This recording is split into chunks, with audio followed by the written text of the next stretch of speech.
Puji nama Tuhan, Shalom. Perkenalkan, nama saya Rahmawati. Saya biasa disapa dengan panggilan Emma. Izinkan saya membagi tentang pengalaman saya, bagaimana tentang pergumulan saya, di mana saat pergumulan itu saya melihat pemeliharaan Tuhan yang luar biasa dalam hidup saya. Jadi ini saya sedikit grogi ya, karena ini adalah video pertama saya setelah saya menerima Tuhan Yesus sebagai Tuhan dan Juru Selamat saya, dan ini menjadi video kesaksian saya yang pertama.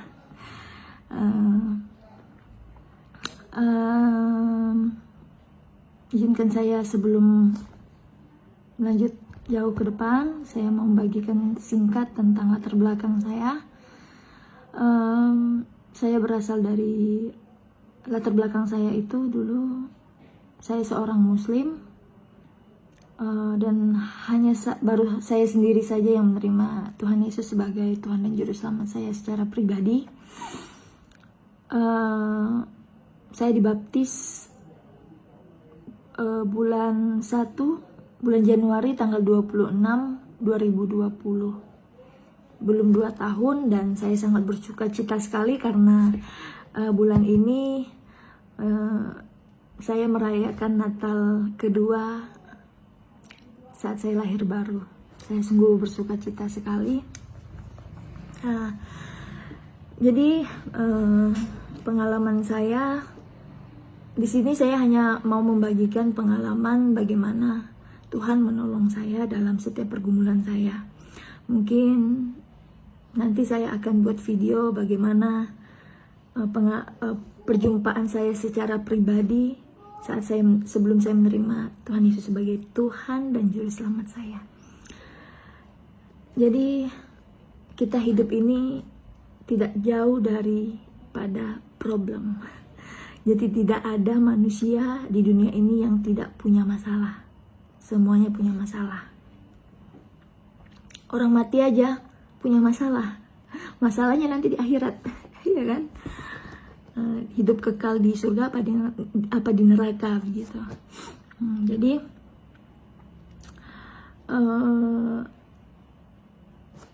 setelah saya menerima Tuhan Yesus sebagai Tuhan dan Juru Selamat saya membaca kitab suci, Taurat dan Injil, Alkitab. Saya baca itu dan saya baca berulang-ulang. Banyak pengalaman, banyak pengetahuan, banyak pengajaran yang tidak saya dapatkan di dalam dunia ini. Saya itu suka baca buku, banyak buku-buku yang saya baca gitu, tapi tidak ada satupun pengajaran yang saya dapat yang luar biasa selain daripada Alkitab. Kenapa? Karena hanya Alkitablah firman Allah secara langsung. Jadi setelah saya membaca firman Tuhan itu, saya mengerti gitu. Oh, ternyata mengikut Kristus itu memikul salib. Mengikut Yesus itu tidak mudah. Mengikut Yesus itu menyangkal diri, memikul salib. Akan banyak saya setelah membaca firman itu, saya mengerti, oh iya, ya Tuhan Yesus siapkan saya untuk setiap pergumulan yang saya hadapi. Saya mau hadapi itu semua bersama Tuhan. Karena saya tahu saya tahu di depan bakalan banyak masalah. Tapi saat saya berjalan bersama-sama dengan Tuhan, saya percaya Tuhan mampukan saya untuk melewati itu semua. Jadi setiap apapun pergumulan yang saya hadapi, saya selalu mengucap syukur. Sebab apakah kita mau menerima yang baik-baik saja? Di dalam kitab Ayub berkata, apakah kita mau menerima yang baik-baik saja? Yang tidak baik kita tidak mau menerimanya. Ya, saya setelah membaca itu, firman hidup gitu. Firman itu benar-benar luar biasa, karena setiap saya mengalami pergumulan-pergumulan, firman yang telah saya baca itu hidup gitu. Saya langsung diingatkan, oh iya, apakah saya mau menerima yang baik saja, yang tidak baik saya tidak mau terima. Ya Tuhan, saya bersyukur dengan apapun yang saya pergumulkan, saya akan melihat mukjizat Tuhan terjadi dalam hidup saya. Jadi saya, bukan berarti saya senang akan masalah itu, enggak. Jadi ya saya bersyukur karena apa? Setiap hal pergumulan berat yang saya berpikir ya seakan-akan tidak ada jalan keluar, saya datang kepada Tuhan, Tuhan beri jalan keluar. Karena saya datang bukan kepada Tuhan yang salah, saya datang kepada Tuhan yang kepadanya tidak ada yang mustahil. Saya bersyukur mengenal Tuhan yang benar dalam hidup saya. Saya akan membagikan satu hal. Banyak hal yang sudah saya alami yang tidak bisa saya ceritakan dalam video singkat ini karena panjang, durasinya akan panjang kalau saya ceritakan semuanya. Saya cerita satu hal pengalaman saya. Jadi 3 bulan yang lalu, bulan 3, bulan Maret, berarti bulan 3, 4, 5, 6, 7, 8, 9 bulan yang lalu saya sakit. Saya kena positif COVID, satu keluarga. Saya positif COVID, setelah 5 hari saya merasakan sakit. Jadi kan begini, kalau kita COVID itu kan dianjurkan untuk olahraga. Jadi saya olahraga, main bulu tangkis pagi-pagi dan sore hari. Setelah 5 hari perut saya sakit setelah bangun tidur pagi itu. Saya ini udah pernah melahirkan. Ibu-ibu yang udah pernah melahirkan pasti tahu rasanya seperti apa. Dan pada saat itu saya merasakan sakitnya lebih sakit daripada melahirkan. Luar biasa sakitnya. Dan saya sampai tidak bisa bergerak. Saya cuma bisa saking sakitnya saya nangis. Saya bilang, Tuhan tolong saya. Saya udah kayak mau meregang nyawa gitu loh. Saya bilang, Tuhan tolong saya. Di dalam nama Yesus Kristus, sembuhkan saya Tuhan. Angkat sakit penyakit ini Tuhan. Jangan biarkan sakit penyakit ini menyiksa saya. Angsur-angsur sakit itu sudah mulai, yang saya rasakan sakit itu sudah mulai berkurang. Dan setelah berkurang, ada yang menolong saya di rumah dan mengurut perut saya. Kalau bahasa di tempat tinggal saya saat ini tuh dikatakan diangkel. Jadi hari-hari apa itu ya namanya, peranakan itu diangkat ke atas gitu, diurut perut saya, dipiles. Saya nggak tahu posisi sakit saya itu apa gitu. Nah sorenya sakitnya mulai datang lagi dan akhirnya saya ke dokter. Saya di USG 2 tempat, saya USG dan dua tempat itu mengatakan bahwa saya KET, dalam bahasa medisnya itu hamil di luar kandungan dan sudah pendarahan di perut. Saya harus dioperasi segera. Malam ini juga harus diopnam, terus besok pagi sudah harus dioperasi. Dokternya bilang begitu. Dokternya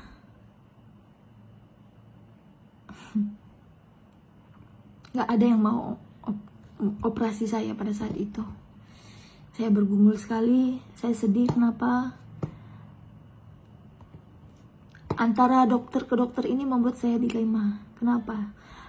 Dokter di mana tempat saya USG berkata, ibu harus segera dioperasi. Sedangkan saya menanyakan dokter-dokter untuk menangani saya untuk dioperasi, tidak ada yang sanggup untuk operasi saya pada saat itu. Saya sedih begini, kalau saya tidak segera dioperasi, dokternya bilang saya bisa lewat. Oh, saya pikir itu cukup mengerikan saya dengarnya gitu.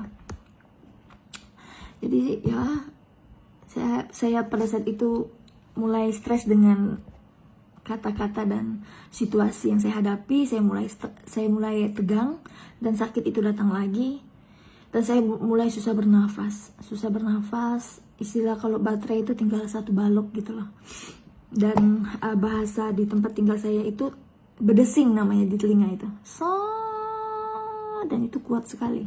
Saya berpikir ngomong sama Tuhan. Tuhan, saya bilang, apakah ini waktunya saya Tuhan? Apakah seperti ini rasanya mau mati? Saya bilang gitu. Tapi saya tidak takut Tuhan. Walaupun saya mati, saya tidak takut sebab Engkau menyambut saya di surga. Kalaupun Engkau masih memberikan saya kesempatan Tuhan, masih ada keluargaku yang belum Engkau selamatkan, masih banyak saudara-saudaraku yang belum menerima Engkau sebagai Tuhan dan Juru Selamat. Pakai aku Tuhan, saya bilang begitu. Berikan pertolongan Tuhan. Saya bawa dalam doa. Engkau lihat Tuhan, saya bilang, tidak ada dokter yang mau operasi saya Tuhan. Malah setiap dokter berkata, selesaikan dulu COVID-nya harus negatif dulu, baru bisa dioperasi. Bayangin saudara, saya posisi pada saat itu baru 5 hari setelah dinyatakan positif COVID. Sedangkan untuk membutuhkan waktu untuk negatif itu bisa 2 minggu, 14 hari. Sedangkan saya tidak bisa nunggu selama itu. Saya besoknya juga harus segera dioperasi karena sudah pendarahan di perut.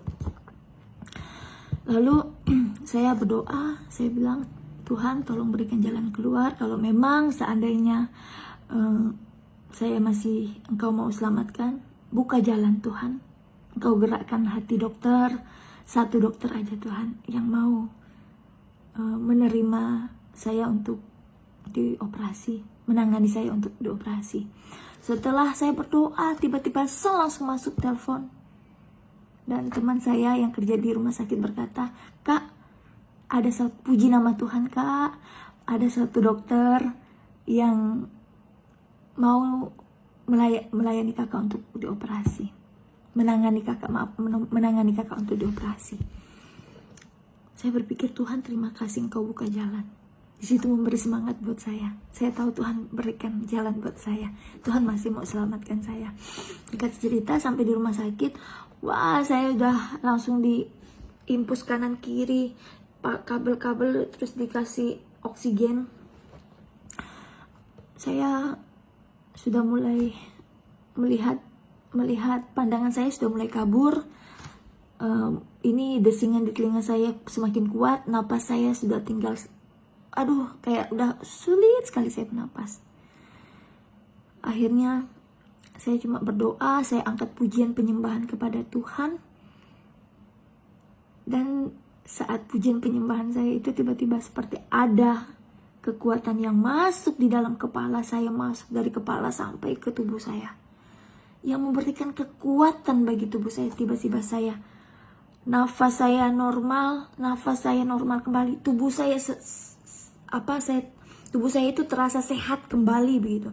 Dan saya merasakan desing-desing itu nggak ada lagi, pemandangan saya sudah normal kembali. Dan itu mujizat yang luar biasa saya rasakan dalam hidup saya. Saya pada saat itu sudah mau dimasukkan ruang ICU, saudara. Dan saya setelah merasakan tubuh saya ada kekuatan yang Tuhan berikan, saya minta lepaskan oksigen saya. Dan saya bilang, stop, coba cek saya sudah merasa sehat. Saya bilang, saya sudah merasa sehat. Saya bilang, Tuhan sudah sehatkan saya bilang begitu. Tiba-tiba saya dicek, semuanya normal. Dan saya dipindahkan di ruangan yang saya ambil, ruangan normal. Nah setelah itu saya dijadwalkan besok paginya dioperasi oleh dokter yang menangani saya. Dan saya mengambil, karena saya COVID juga posisinya, tidak boleh ada yang menunggu. Cuman saya mengambil perawat-perawat saja untuk menunggu saya. Nah, jadi perawat itu dari sepanjang malam sampai besok pagi untuk menunggu operasi itu, perawat itu selalu berkomunikasi ternyata sama dokternya. Nah, setelah besok pagi, saya yang sudah puasa, tiba-tiba dokternya bilang begini, datang, Ibu, karena setelah melihat kondisi Ibu itu nggak ada merasakan sakit. Jadi kami harus mengambil tindakan lagi untuk memastikan apakah benar Ibu ini hamil di luar kandungan. Kami harus melakukan tindakan satu kali lagi, namanya itu 12 fungsi. Wah, pakai alat, saudara. Aduh, saya nggak mau jelasannya, itu cukup sakit, saudara. Jadi saya bilang, kenapa harus mengambil tindakan ini? Nah, kebetulan yang perawatnya itu teman saya, dia bilang, begini kak, kan kakak kan dari masuk ke ruangan ini, ke ruangan kamar kakak ini, sampai mau dioperasi, itu nggak ada rasa sakit. Itu mustahil kak. Karena yang namanya orang hamil di luar kandungan, apalagi kakak sedang COVID, itu bisa fatal. Itu rata-rata bisa masuk ICU. Dan pasti rasa sakitnya itu nggak akan bisa hilang sampai dia selesai operasi. Wow, saya berpikir, ya, saya bersyukur akan itu. Karena saya tahu Tuhan yang menopang semua sakit penyakit saya. Jadi sepanjang malam itu saya sulit tidur. Saya cuma bisa berdoa, baca firman Tuhan, dan itulah yang saya lakukan sampai setelah kembali lagi tadi, setelah saya ambil tindakan terakhir itu, ternyata hasilnya memang saya dinyatakan positif KET, hamil di luar kandungan. Dan sorenya saya dijadwalkan lagi untuk dioperasi. Itu pergumulan juga karena saya dikatakan, kakak harus tenang ya, kakak harus stabil, nggak boleh stres karena nanti bisa pendarahan, ini katanya bisa pendarahan banyak. Saya bilang, saya cuma bawa dalam doa saja, Tuhan kuatkan saya, mampukan saya untuk saya dapat menunggu operasi ini dengan keadaan baik, keadaan normal. Saya bilang begitu. Saya cuma, kekuatan saya pada saat itu cuma Tuhan aja. Kalau saya pakai kekuatan saya sendiri, aduh, nggak mampu saya. Terus setelah singkat cerita, setelah saya dioperasi, nah kok dioperasi itu kan gini, kalau dioperasi itu kan dibius tengah ya, saya dibius tengah, dari pinggang sampai kaki itu mati rasa, nggak rasa apa-apa, tapi kita sendiri tuh kayak masih sadar, cuman pemandangan aja seperti kayak gambaran orang yang mau dihipnotis itu. Terus orang dokter-dokter dan perawat-perawat yang berbicara itu saya masih dengar gitu. Nah, tiba-tiba saya dapat penglihatan saat saya dioperasi itu. Saya dapat penglihatan semuanya putih. Tiba-tiba ada sosok yang terang sekali, dan saya tahu sosok itu, seperti saya nggak berani mengatakan itu Tuhan, saya takut, tapi saya tahu yang saya lihat, sosok yang memegang tangan saya itu adalah sosok yang mempunyai kuasa atas tubuh, jiwa, roh saya, atas hidup saya. Lalu saya katakan, Engkaukah Tuhan, bawa saya, karena pada saat itu saya merasakan tenang, sukacita, damai sejahtera yang luar biasa. Lalu dia berkata seperti ini, belum saatnya, masih ada pekerjaan yang harus engkau selesaikan. Saya nggak tahu maksudnya apa, tapi saya tahu Tuhan masih berikan saya kesempatan untuk saya melayani Tuhan. Setelah singkat cerita, setelah saya dioperasi, dokter menghampiri saya, dan dokter berkata, Ibu, waktu ibu dioperasi, ibu cuma berkata Yesus, Yesus. Saya bilang, iya dokter, saya melihat seperti Tuhan, saya bilang gitu. Iya ibu, kebetulan dokternya juga pengikut Kristus, dan dokternya bilang kalau saya boleh selamat itu karena mujizat Tuhan. Ternyata setelah dioperasi, saya ketahuan punya penyakit lain lagi yang ganas. Penyakit yang umur saya mungkin gak bakalan lama lagi. Bayangin, 3 penyakit ternyata saya alami pada saat itu. Saya bersyukur kepada Tuhan. Kalaupun dengan cara saya dioperasi, saya harus mengetahui sakit penyakit itu, gak masalah. Saya dapat mengatasi itu dengan saya berobat secara dini itu kan, kalau maksudnya saya berpikir kalau itu saya sempat tidak ketahui, mungkin hidup saya nggak lama lagi, mungkin bisa seminggu atau 2 minggu atau sebulan.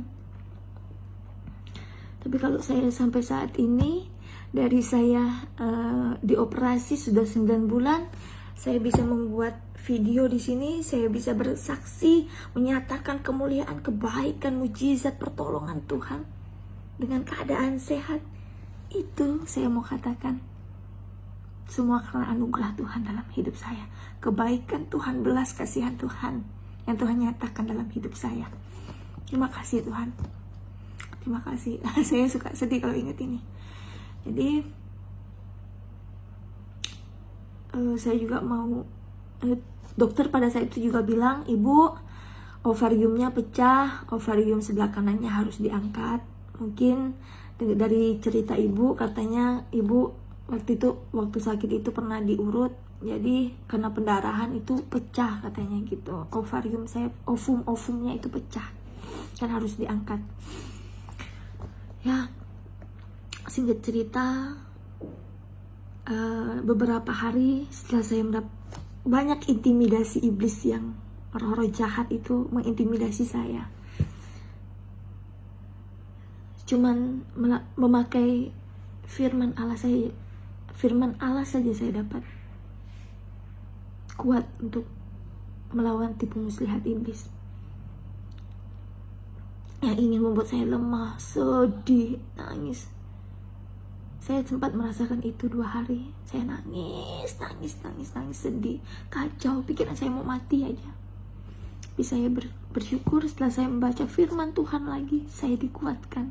Saya berdoa, saya dikuatkan sama Tuhan. Dan puji Tuhan, sekarang saya tidak pernah lagi memikirkan sakit penyakit itu, karena saya tahu saya sudah disembuhkan sama Tuhan. Terpujilah nama Tuhan Yesus. Dan pertolongan Tuhan yang luar biasa lagi, waktu saya dioperasi, kami sedang dalam kondisi tidak punya uang cukup, karena pekerjaan kami yang lain belum jalan karena masalah COVID, PPKM pada saat itu, pekerjaan semua terhenti. Saya nggak punya uang untuk operasi. Tapi itulah Tuhan. Saya punya Tuhan yang luar biasa. Ya, saya punya Tuhan yang kepadanya tidak ada yang mustahil. Kami diberikan jalan keluar, sehingga dari biaya semuanya Tuhan sediakan. Tuhan berikan pertolongan dari timur, barat, selatan, utara, dari penjuru bumi Tuhan berikan. Jadi sebelum setelah saya menerima Tuhan Yesus sebagai Tuhan dan Juru Selamat saya membaca firman-Nya di dalam Alkitab. Saya baca itu berulang-ulang. Saya baca dari awal sampai akhir, saya ulang lagi. Dan di situ menguatkan saya. Jadi setiap apapun yang saya alami, saya tahu Tuhan akan menolong saya. Dari kejadian itu Tuhan menguatkan saya, Tuhan terus proses saya, Tuhan terus bentuk saya. Karena memang saya mau dibentuk sama Tuhan untuk menjadi pribadi yang lebih baik lagi. Kita hidup di dunia ini semuanya punya masalah. Satu hal yang mau saya bagikan, firman Tuhan itu hidup. Setelah saya membaca firman Tuhan itu hidup, ternyata dalam hidup ini Tuhan itu mau kita itu satu. Tuhan itu mau kita itu cuma percaya. Satu aja, Tuhan mau kita percaya aja. Jadi saat kita berdoa, jangan pernah kita ragu-ragu. Jangan pernah kita sendiri yang bisa membatalkan doa kita. Jadi saat kita berdoa, yakin dan percayalah sesuai dengan kehendak Tuhan itu terjadi. Makanya karena saya telah membaca kebenaran firman Tuhan, saya tahu, oh ini yang tidak boleh, oh ini yang boleh. Saya nggak mau berdoa yang untuk keduniawian atau kedagingan. Karena saya tahu kalau saya berdoa untuk keduniawian atau kedagingan, semuanya tidak akan terkabul, saudara. Semuanya sia-sia. Tetapi kalau kita berdoa semuanya untuk kemuliaan nama Tuhan, saya percaya Tuhan tidak kurang panjang tangannya untuk menolong, telinganya tuh tidak kurang mendengar, untuk tidak kurang tajam untuk mendengar doa-doa kita. Cuman satu yang membatalkan, yang menghambat dari doa-doa kita itu adalah dosa. Jadi memang setiap kehidupan kita juga harus mengampuni orang lain, karena firman Tuhan berkata, jika engkau tidak mau mengampuni, maka Bapamu di surga juga tidak akan mengampuni engkau. Jadi kalau kita tidak mengampuni, doa kita itu misalnya kayak gini ya, Tuhan di surga, nah, kita di bumi. Terus saat kita tidak mengampuni orang lain, Bapa tidak mengampuni, Tuhan juga tidak mau mengampuni kita. Jadi saat kita berdoa itu seperti ada batasan gini loh. Seperti ada batasan, doa kita itu nggak nyampe di surga sini, ini nggak nyampe. Seperti ada penghalang. Saya mau katakan, kalau ada di hatimu yang belum engkau bereskan, kepahitan, kau harus buang itu. Gitu. Jadi kalau kita misalnya contohnya kita berdoa, Tuhan saya mau pergi ke sini misalnya, berkati perjalanan saya Tuhan. Tetapi di dalam perjalanan kita mikir, aduh gimana ya kalau mobil ini tabrakan, aduh gimana ya kalau pesawat ini jatuh. Engkau masih punya pikiran yang ragu-ragu. Pikiranmu itu bisa terjadi, itu bisa menjadi celah bagi iblis untuk menjadi senjata iblis untuk melakukan apa yang kau pikirkan. Jadi saat engkau berdoa, saat kita berdoa, yakin, jangan pernah ragu-ragu. Tuhan hanya mau kita percaya. Di dalam Yohanes pasal berapa saya lupa, maaf, tapi ada tercatat, Tuhan hanya mau kita percaya untuk mendapatkan kemuliaan Allah. Itu saja mungkin yang dapat saya bagikan. Ternyata sudah cukup singkat, saya sudah cukup singkatnya saya menyingkatkan cerita ini. Ternyata sudah hampir setengah jam. Semoga yang mendengarnya tidak bosan. Dan saya rindu ingin membagikan video-video pengalaman bagaimana perjumpaan saya dengan Tuhan, sehingga saya menerima Tuhan dan Juru Selamat. Dan doakan saya, semoga saya dapat diberikan kekuatan, ketaatan, dan kesehatan, sehingga saya boleh menjadi terang garam dan berkat bagi banyak orang. Shalom, selamat siang, Tuhan Yesus memberkati.